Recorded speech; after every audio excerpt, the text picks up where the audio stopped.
Muy buenos días a todos. El día de hoy estamos presentando Amy Ramírez y Sebastián Ordóñez. El presente video tiene como objetivo analizar el caso estratégico de Crown Cork Seal en 1977, una compañía que tras 2 décadas de crecimiento sostenido se enfrentó a un entorno regulatorio y ambiental adverso. A lo largo de esta presentación abordaremos la situación problemática mediante herramientas de diagnóstico como la espina de pescado y el análisis SAMOS. Formularemos un proyecto estructurado con diagrama de Gantt, diseñaremos una estrategia de comunicación basada en la metodología de Kerzner y finalmente presentaremos los resultados y conclusiones del caso. Así que sin más, vamos a ello.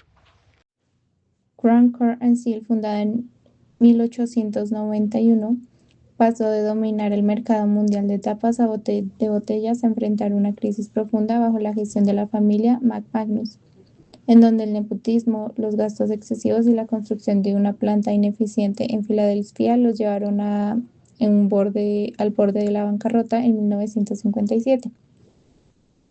La llegada de John Connolly marcó un punto de inflexión en donde, tras unas medidas drásticas de reducción de personal, liquidación de inventarios y descentralización a la gestión, transformó la cultura organizacional y puso al cliente en el centro de la estrategia. Este enfoque permitió recuperar la rentabilidad y sentar las bases de un crecimiento sostenido. Durante las siguientes décadas, Crown se especializó en envases metálicos de alto margen y expandió sus operaciones internacionales, logrando que en 1976 casi a la mitad de sus beneficios provinieran del extranjero. Sin embargo, en 1977 enfrentó dos amenazas inmediatas. Como primera tenemos la controversia ambiental sobre los aerosoles y como segunda la legislación sobre los envases desechables, que cuestionaron la sostenibilidad de su modelo de ventas. Bueno, en cuanto a la crisis de los aerosoles y la capa de ozono, el segmento de aerosoles era vital para Crown no solo por su volumen de negocio, sino por sus altos márgenes de utilidad. Pero en el 73, dos químicos de la Universidad de California teorizaron que los fluorocarbonos usados como propelentes ascendían a la estratosfera, pues estos destruían la molécula de ozono y aumentaban la radiación ultravioleta. Las proyecciones más alarmistas hablaban de hasta 60.000 nuevos casos anuales de cáncer de piel solo en Estados Unidos. Luego, en mayo del 77, la FDA calificó estos gases como un riesgo inaceptable y estableció un cronograma firme para prohibir su producción y embarque entre el 78 y el 79. La industria estimó que esta prohibición representaría una caída de más de 132 millones de dólares en ventas, una cifra que golpearía directamente los ingresos de Crown. Simultáneamente, el negocio de bebidas carbonatadas enfrentaba una fuerte presión social y legislativa, que aunque pues los latas representaban solo el 8% de la basura sólida en Estados Unidos, constituían entre el 54 y el 70% del volumen de basura acumulado en las carreteras. Estados como Oregon, Michigan y Maine implementaron leyes de depósito en garantía, obligando a cobrar fianzas reembolsables por cada envase para forzar el reciclaje. Adicional a esto, el acero y la hojalata, que eran base del negocio de Crown, estaban en una clara desventaja frente al aluminio, cuyo valor de recuperación era muchísimo más alto que los dos materiales que utilizaban en la compañía. Para comprender la magnitud del desafío que enfrentó Crown en 1977, resulta útil organizar las múltiples causas que convergieron en este punto crítico. Como primera amenaza tenemos la sostenibilidad de sus dos mercados más rentables, que eran los aerosoles y envases para bebidas, en donde no se respondía a un solo factor, sino a una compleja interacción de fuerzas, en donde el diagrama de espina de pescado nos permitirá desglosar un poco más cómo estas causas nos afectan como empresa y las podemos encontrar en 4 categorías. En entorno y medio ambiente, encontramos el agotamiento de la capa de ozono por los fluorocarbonos, la preocupación por la salud con hasta 60.000 casos anuales de cáncer de piel y la crisis de residuos sólidos donde las latas representaban hasta el 70% de la ozono en carreteras. En cuanto a legislación y políticas, destacan la prohibición de la FDA en 3 fases entre el 78 y el 79, las leyes de depósito estatal en Maine y Michigan y las restricciones federales para arrojar envases en propiedades públicas. En materiales y tecnología, la hojalata estaba en desventaja frente al aluminio por su menor valor de reciclaje. Los hidrocarburos como sustitutos eran inflamables y la industria enfrentaba una obsolencia técnica forzada a migrar al proceso de 2 piezas. Finalmente, en mercado de clientes, la pérdida en ventas proyectadas superaba los 132 millones de dólares. El 59% de los consumidores ya conocía el problema del ozono y las leyes de depósito presionaban los precios del alza. El análisis previo realizado mediante el diagrama de espina de pescado permite identificar que las amenazas de Crohn no derivaban solo de fallos operativos internos, sino también de un cambio disruptivo en el entorno legal y ambiental. Sin embargo, para ejecutar una mejor solución y que sea mayormente efectiva, es imperativo evaluar si la organización cuenta con los recursos necesarios. Por ende, bajo la metodología SAMOS pasamos de un diagnóstico pasivo a uno de impacto mediante 6 componentes especiales que vemos en pantalla. En el frente interno tenemos nuestras fortalezas que destacan por una salud financiera robusta con 20 años de crecimiento ininterrumpido, una rentabilidad superior que casi duplica sus competidores, una especialización en envases de alto margen, el liderazgo eficiente de John Connelly, la agilidad de respuesta y dominio en maquinaria. Y esto contrasta con nuestras debilidades, que es nula en investigación y desarrollo básica. También tenemos la vulneración al producir en aluminio, rigidez al rechazar los plásticos y una centralización en extrema de decisiones. En el entorno externo tenemos oportunidades que son críticas como la válvula de agua-sol, la apertura de mercados emergentes, los propelentes sustitutos y la tecnología de dos piezas. Estas fuerzas nos ayudarán a blindar la operación frente a las amenazas del entorno que tenemos la prohibición de la FDA de 1978, las leyes de envases retornables, la presencia social por la teoría del ozono y el riesgo de automanufactura de los clientes. Todo este ecosistema se despliega con solo un fin, que es proteger nuestros factores críticos y alcanzar los objetivos estratégicos que tenemos como organización. Para el impacto interno, al pasar de la teoría a la matemática del modelo, la matriz número uno de fortalezas contra objetivos arroja resultados contundentes. Como podrán observar en la primera tabla, la salud financiera robusta, la rentabilidad superior y el liderazgo de John Connelly sumaron una puntuación perfecta de 12 puntos de impacto cada una, convirtiéndose en los pilares absolutos que sostienen económicamente el plan de reconversión técnica. Sin embargo, la sección de objetivos contra debilidades encendió las alarmas de la empresa. El cruce vertical demostró que la vulnerabilidad en materiales y la centralización de decisiones acumularon 20 puntos de impacto crítico cada una. Matemáticamente hablando, este es el verdadero talón de Aquiles de Crown. Depender exclusivamente de la hojalata nos resta flexibilidad frente a las nuevas exigencias de reciclaje estatales. Finalmente, al analizar la interacción con el entorno exterior de las matrices 3 y 4, descubrimos el camino exacto para la solución, en donde el cruce matemático determinó que la válvula de agua-sol y la tecnología de dos piezas empatan como las oportunidades operativas más urgentes, alcanzando 7 puntos de impacto cada una, debido a su capacidad para rescatar el flujo de caja de los aerosoles y aligerar los envases de bebidas. En conclusión, el diagnóstico cuantitativo de Samos es irrefutable, en donde Crown Core and Seal no debe abandonar su especialidad metálica para improvisar en plásticos o papel, sino que la empresa debe utilizar su excelente salud financiera como un motor económico en donde se pueda implementar la tecnología de aguasol y masificar las líneas de dos piezas. De esta manera, se podrá neutralizar la vulnerabilidad de la hojalata ante la prohibición federal y las leyes de retorno, en donde la ventaja competitiva está a salvo para su viabilidad futura dependiendo de la velocidad. Un factor tiempo que controlaremos a continuación de nuestro diagrama de Gantt. Habiendo terminado mediante el análisis, sabemos que la estrategia óptima es el blindaje técnico del nicho a través de la reconversión acelerada de los envases.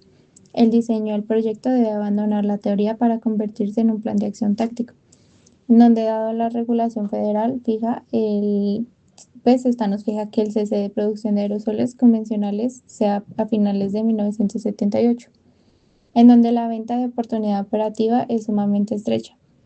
Para garantizar que el objetivo 1 de reconversión de aerosoles y el objetivo 2 de migración a dos piezas se cumplan sin fisuras, las actividades se deberán de estructurar mediante un diagrama de Gantt, en donde esta herramienta de control temporal lo diseñamos con base a nuestro factor crítico de éxito, que es la velocidad de reacción técnica. El cronograma se organiza en 5 fases estratégicas distribuidas en un periodo de 24 meses. La fase número uno, reingeniería y diseño técnico, abarca los meses del primero al cuarto. Comprende la homologación mecánica de la válvula Aguasol con los cuerpos de lata existentes, el rediseño de los moldes para el formato Draw en Iron en 2 piezas y la negociación de contratos de suministro de propelentes sustitutos como hidrocarburos y CO2. Luego, en la fase 2, pruebas, control de calidad y seguridad química que va del mes 5 al mes número 8.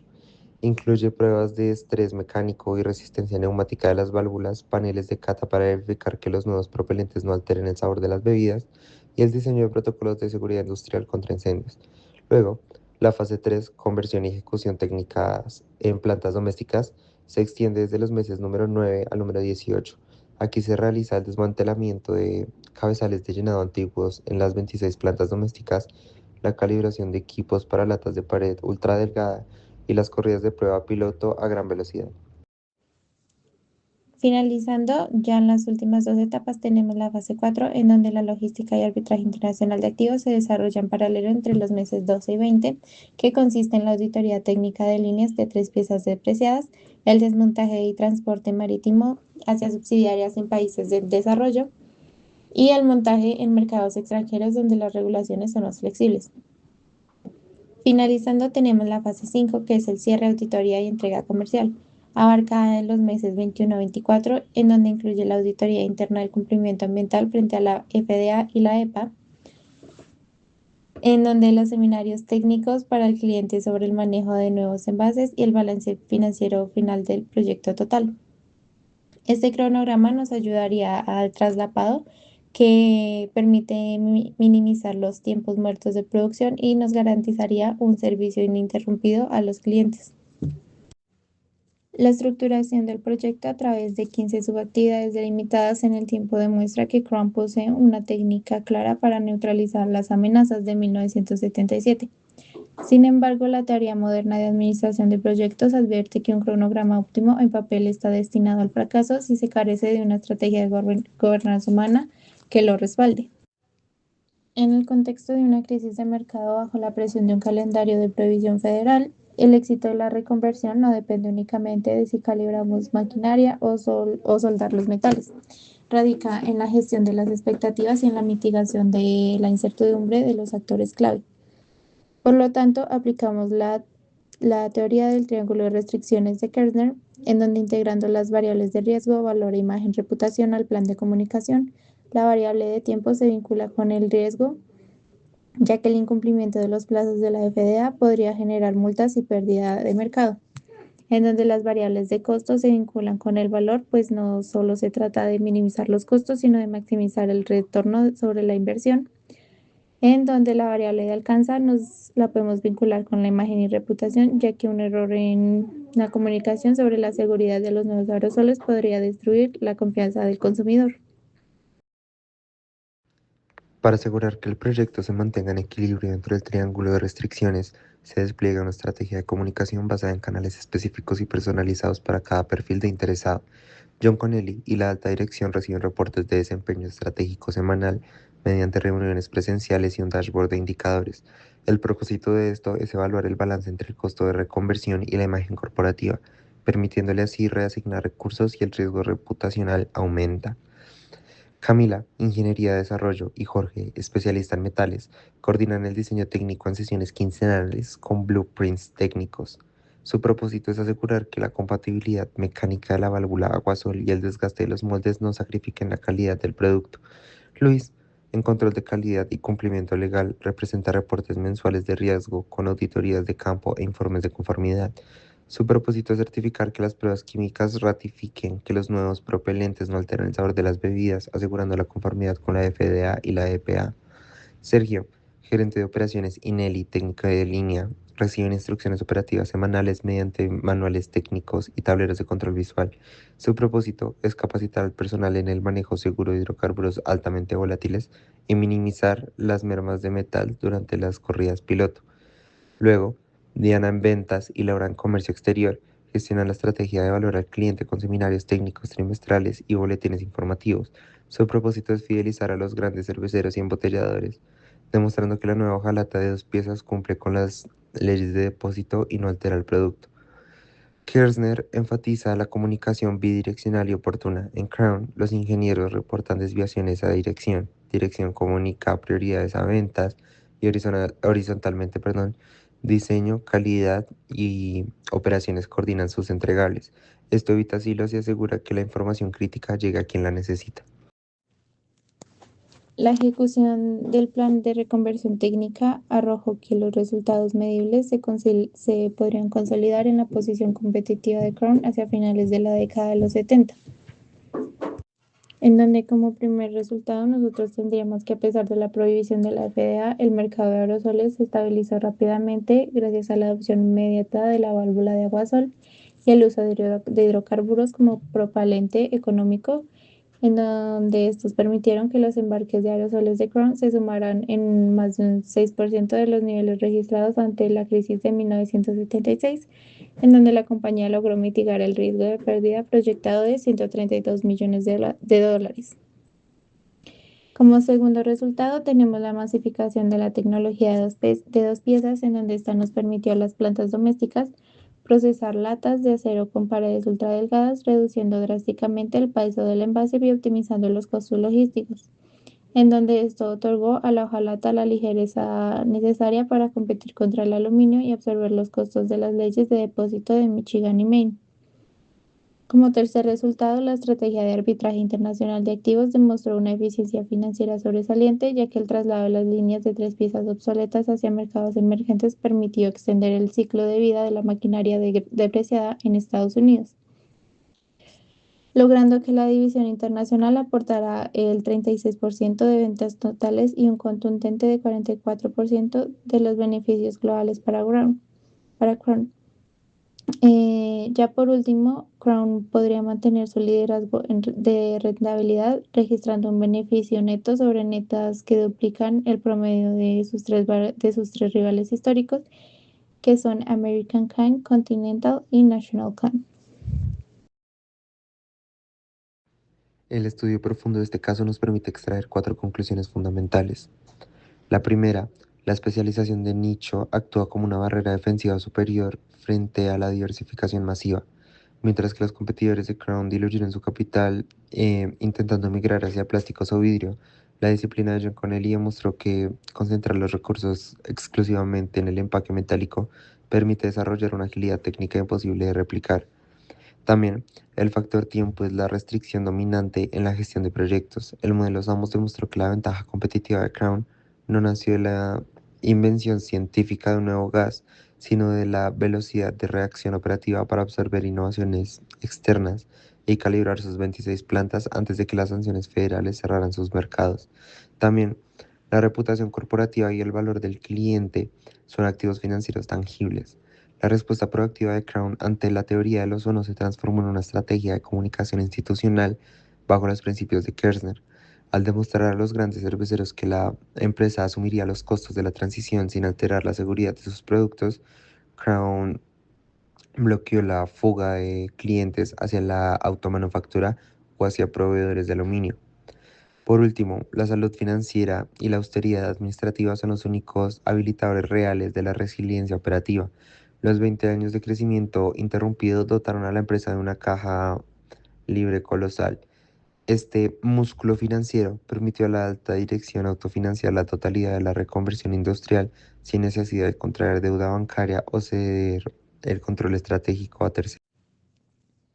En síntesis, Crown Core and Seal no solo sobrevivió a la crisis regulatoria de 1977, sino que emergió de ella con una reputación fortalecida, una plataforma tecnológica modernizada y una cartelera de clientes leales, en donde los entornos de alta incertidumbre regulatoria, la agilidad operativa, la especialización en nichos rentables, la gestión del tiempo como factor crítico y una comunicación estratégica bidireccional son tan importantes como la innovación técnica, en donde la compañía se consolida como el ejemplo perfecto de cómo una organización puede transformar una amenaza ambiental catastrófica en una ventaja competitiva de largo plazo a través de esta ejecución táctica impecable y una gobernanza humana coordinada y un enfoque inquebrantable en la eficiencia de costos.